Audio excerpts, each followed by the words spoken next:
kesulitan nasihat yang diterima oleh anak terkadang bukan karena anak itu tidak mau mendengar nasihat orang tuanya, tapi seringkali diakibatkan karena orang tua tidak memiliki perhatian yang cukup kepada anak sebelumnya.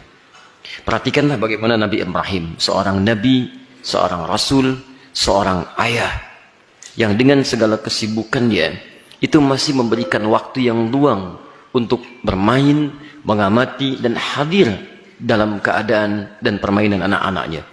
Sehingga apa yang terjadi, walaupun tinggal beliau di Palestina, anaknya berada di Mekah, itu masih tetap bisa mengontrol, Pak.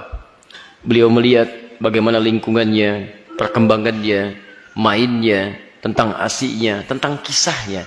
Sehingga ketika orang tua hadir dalam dunia anak, anak tidak merasa kehilangan dengannya. Itu yang dimaksudkan di Quran surah ke-31 ayat 13 sampai ayat 19 itu. Ada 4 pendidikan dini yang harus ditanamkan pada anak sejak awal. Sehingga anak itu akan mudah nanti mendekat kepada Allah, dekat dengan orang tua, dan bergaul balik dengan lingkungannya. Ayat 13-nya pengajaran tentang tauhid. Ayat 14 sampai 15 mengajarkan tentang bagaimana pendekatan anak dengan kedua orang tuanya. Ayat selanjutnya mengajarkan tentang bagaimana pendidikan salat ditanamkan sejak dini. Dan yang keempat tentang akhlak supaya dia dekat dengan lingkungannya.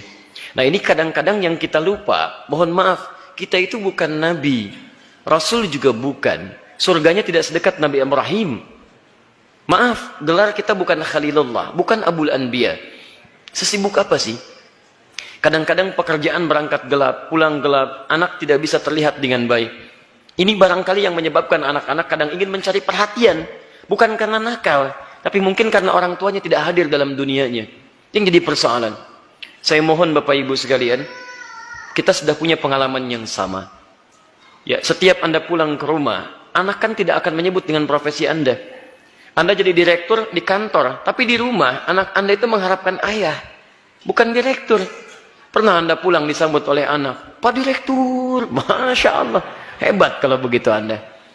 Saya selama ini pulang ke rumah, anak kami masih kecil-kecil. Sejak dia usia 3 tahun, anak yang pertama, itu menanti depan rumah.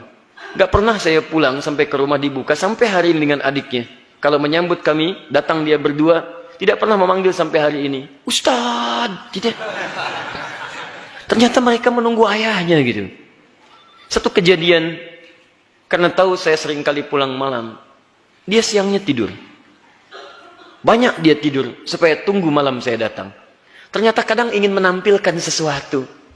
Ingin menyampaikan pesan tertentu. Kadang ingin menyampaikan pesan bahwa saya sudah menghafal surat 8 jam tunggu-tunggu itu. Antum juga begitu.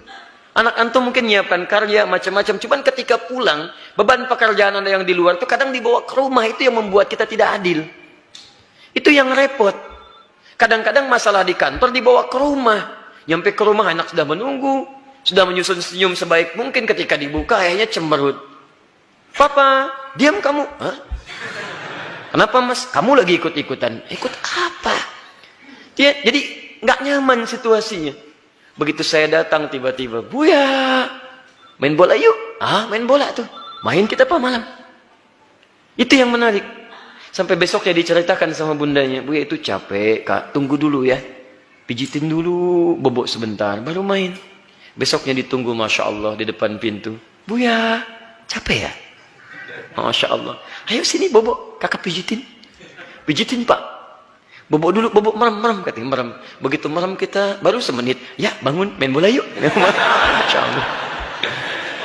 Tapi itu tuh susah didapatkan lagi ketika dia dewasa. Jadi kalau Anda nggak dapat sekarang, besok Anda tidak akan bisa meraihnya. Karena itulah orang tua seperti Ibrahim alaihissalam memberikan perhatian yang dalam. Anak itu punya rasa. Jangankan mendengar nasihat bapak ibu, ya nyawa saja mau diserahkan kok. Bapak cuma mimpi melihat kamu begini. Kak, kerjakan sekarang pak. Coba antum tes pulang dari sini. Bapak tadi ikut kajian Quran Sunnah Solution. Wah, dapat gambaran. Nyembelih kamu. Bagaimana pendapat kamu? Wah, sesat pak itu. Jangan ikuti lagi. Repot gitu kan. Jadi yang pertama itu demikian. Pertama kita koreksi dulu. Yang kedua kita mendekat kepada Allah, berdoa, ya Allah, tidak engkau titipkan anak itu kepada ibunda yang lain kecuali pada hamba, ya Allah. Berikan kekuatan. Hamba yakin Engkau tidak pernah memberikan ujian kecuali pada yang sanggup menjalaninya. Sentuh hatinya ya Rab, sentuh hatinya ya Rab. Ingat ketika seseorang telah menikah pun, kewajiban untuk memberikan nafkah berhenti memang. Tapi mohon maaf, perhatian itu kan tidak terputus.